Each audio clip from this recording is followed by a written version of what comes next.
From Hollywood, it's time now for... Johnny Dollar. Are you the Mr. Dollar from Hartford? That's right. Who's this? Jim Akins, Vicksburg Police Department. I'm sending a car over to pick you up, Mr. Dollar. Some questions I want to ask you about that young lady you were with last night.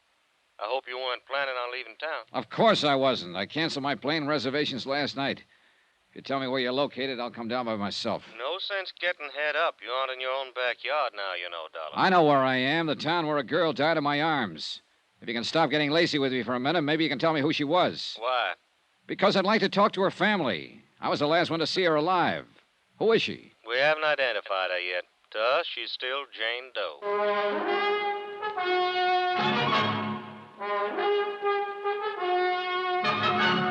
Tonight and every weekday night, Bob Bailey in the transcribed adventures of the man with the action-packed expense account, America's fabulous freelance insurance investigator. Yours truly, Johnny Dollar.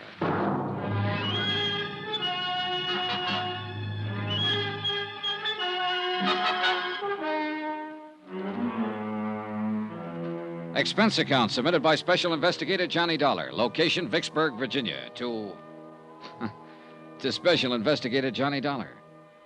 The following is an accounting of expenditures during my investigation of the Plantagent matter. A real mystery about a very mysterious girl who happened to be dead. Expense account item 5, 10 cents. One morning newspaper, which carried a 2-inch story in a half-inch space about an unidentified girl who had died at Vicksburg Emergency Hospital the previous evening.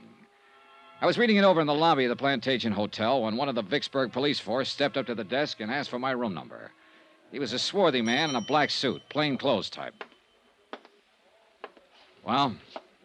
I beg pardon? I'm Johnny Dollar. Oh. Jim Akins. We talked on the phone a little while ago. You said you were sending a car. Well, you sounded so huffy about everything, I thought I'd drop over myself to say hello. I got the car outside. Okay, let's go then. Where are you from, Dollar? Hartford, Connecticut. I'm an insurance investigator. Look, I talked to a man in your burglary division yesterday about the burglary they had at the hotel yesterday. I was sent down here by Eastern Seaboard Casualty Insurance Company. You got any identification on you? Yeah, sure. Here. Okay. Look like who you say you are. Now, just what was your connection with that girl who died at the emergency hospital? I met her outside in the parking lot last night, back at this hotel. She was with a man. I don't know who he was. They were having an argument. I stopped when she asked me to help her.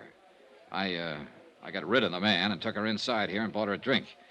Then I started to put her in a cab to send her home. But she got sick before the cab could take off, so I took her to the hospital. She died there. And that, Mr. Akins, is it. How long did you know her? About a half hour, all told. She didn't tell you her name? No. Where she lived? No. The name of this man she was with in the parking lot, who was he? I haven't the slightest idea. Well, what kind of trouble was she having with him? She didn't tell me that either. I didn't ask her. But you sat in the cocktail lounge over there and you had a drink or two. One. No name, no address, no nothing. Well, maybe we better do all our talking downtown. Anything you say, Akins. Let's go.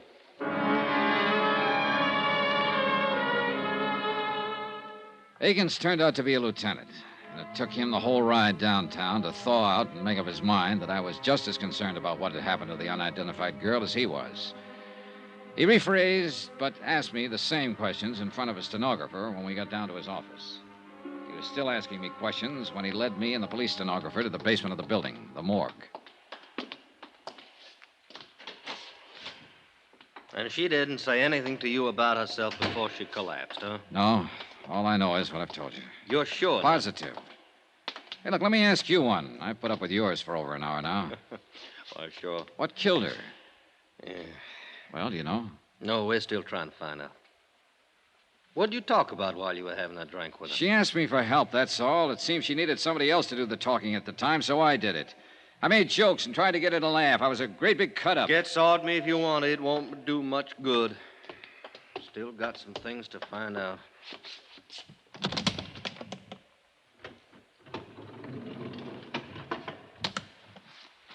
Yeah. Lousy, ain't it? It sure is. This is the girl you were with last night. Yes. You're positive? I'm positive. Okay, Dollar, you want to sign this for the records? Well, that's... That's good. All right, Sam, you can send this on upstairs. We'll be up pretty soon. Now, Dollar, did anyone there at the hotel bar seem to know her? I don't know. Cocktail waitress, somebody like that? I don't know. Well, I do. We asked around. No one there had ever seen her in the Plantagent Hotel before. Tell me something, Dollar. You ever worked on one like this? No, not quite. Okay, then. I'm going to tell you what we're up against. All the clothes she was wearing was standard brand stuff. Mostly come from stores downtown, some of them New York. It's going to take us a long time to check them out. We may not be able to trace them at all. We're going to work on the cleaning marks, too, and that'll take time. Now, from what you say and from what she said, and that wasn't much, she's probably a local girl. Somebody's wondering about her, but nobody come in and make out a report asking for her. I hate to do it. I might have to take a picture, run it in tonight's paper, just find out who she is. That could be pretty lousy for somebody. It's a lousy business. I thought you could help me, Dollar. How? Well, two things. One, that bird she was with. He was arguing with out in the parking lot, you say. That meant he must have had a car out there.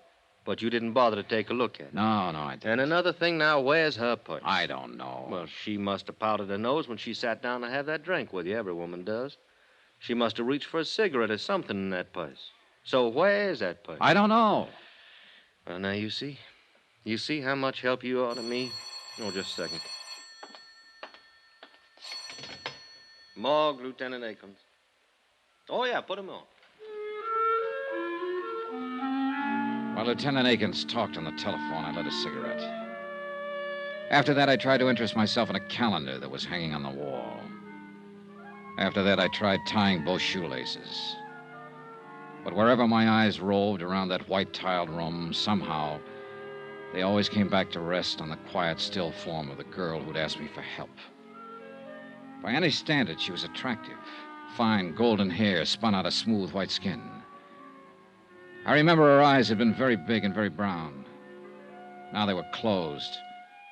But she looked more asleep than what she was. She looked as though she might wake up any minute and answer me if I said out loud what I was saying to myself silently. How can I help you? Let's get out of here, Dollar. Okay by me. That was the lab on the phone. Had a little trouble with analysis. What analysis? What kind of trouble? Identifying. They called in a toxicologist from the university. A drug called perimethol killed her. Perimethol? That's a new one on me. Yeah, me too. Petrol-based stuff. Now, they figured it had been in her stomach an hour or so before she collapsed. Could be a suicide, judging from the way she acted and talked to you. What about the boyfriend? Well, that seems to fit in okay. Told you she was disappointed in him, didn't she? Well, sometimes women want to end it all in front of a guy they're having trouble with. It'll probably turn out that way. You talk like a cop, Akins. That's what I Everything's am. so simple. Make it fit into your formula. This girl knocked herself off because she lost her boyfriend. This girl killed herself because she lost a job. Fill it in. Get it off the books. Whoa, Dollar, whoa. What's the matter with you? What are you getting at? Oh, I don't know. Forget it, will you, Lieutenant? No, now, wait a minute. Wait just a minute. I'm not all cop, Dollar. I saw her laying there, too. And I can see she was a nice girl, and something went awful wrong with her. If I'd been the last one to be with her and talk to her alive, why, I'd probably be taking it the same way you are. But take it easy. Sorry, Lieutenant. Yeah. I'll buy you some breakfast. He did, but it didn't help much. And after that, we shook hands and parted. Expense account item 6, $2. Cab fare back to the Plantagent Hotel. I went up to my room, packed my bags, called the airport, and made arrangements to leave on the 6 o'clock plane. There was nothing more I could do about the case. Nothing more at all. It was police business. I had time before the plane for a quiet drink at the hotel bar. What's your pleasure, sir? Oh, some of that little water. Yes, sir. You on duty last night by any chance? Yes, sir. Why you ask? I just wondered if you happen to remember me. No, sir. Was you at the bar? At that table over there with a lady, a blonde girl in a green suit. Well, I'm sorry. I just don't remember. Well, here you go. Thanks. Here, keep the change. Well, thank you, sir. Now, I probably waited on you, but, well, so many people, you know. Yeah, sure. Why you ask? The lady lost her purse. Thought maybe it might have been turned in here. No, sir. We didn't get any places last night. A couple money clips is all. Not much in them either. Mm-hmm. You're talking about the lady who died later on, ain't you, sir? Yeah. Yeah, I am. Police officers was in here asking the same questions. I thought they would be. You, policeman, too? No, I was a friend of hers. Oh. Well, then you should call the police. They're still trying to find out her name. So am I. Hmm? Well, I thought you said she was a friend of yours. I didn't happen to know her name. It didn't seem important to ask it last night. I just don't understand. I can tell you one thing. I might have saved her life if I'd asked her name. And some other things. Yes, sir. Sure.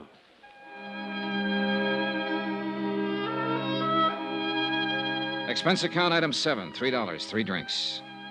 I sat there for almost an hour talking to the bartender. Once, when he stepped out to the kitchen, I went over to the booth where I'd sat the night before with the unidentified dead girl. I searched down on the cushions, behind the table, under the chairs, hoping the missing purse might still be around. I found nothing. Then I had another idea. I left, went out to the parking lot where I'd first seen her. Got your car, mister? No, I don't have one. Oh, well? Hey, look, last night I was out here with a lady. I met her and a man here in the parking lot, about over there where that Chevy is. Uh-huh. So what? Well, the lady lost her purse last night. I just wondered if it might have been lost out here someplace. Well, it might have been. Nobody turned anything into me. Want to take a look? Sure, good. All right. About what time last night? Oh, around 10, maybe a few minutes after. Uh-huh. A lot of cars in and around that time of night. Did you look last night? No, I didn't know it was missing until this morning. Oh. About here, you say, huh? Here's the Chevy. Yeah. Well, let's take a look. Yeah, make it a good look. Yeah. Well, hey! I think you're in luck. Huh? Yeah, here's a purse. Hey, you're in real luck. Is that hers? It was hers, all right. A green suede purse, the same color as the green suit she'd been wearing. It still carried the faint, sweet odor of her perfume as I remembered it. I looked inside, but there was nothing to tell me her name. Lipstick, comb, a $10 bill, and some small change. And one other item. A .32 automatic, recently fired.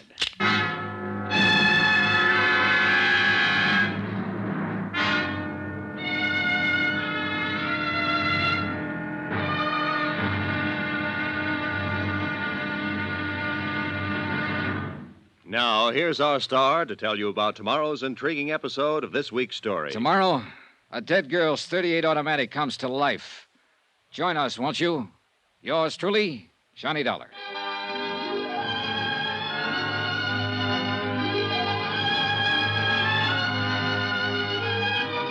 Yours truly, Johnny Dollar, starring Bob Bailey, is transcribed in Hollywood. Written by John Dawson. It is produced and directed by Jack Johnstone. Be sure and join us tomorrow night, same time and station, for the next exciting episode of Yours truly, Johnny Dollar. Roy Rowan speaking.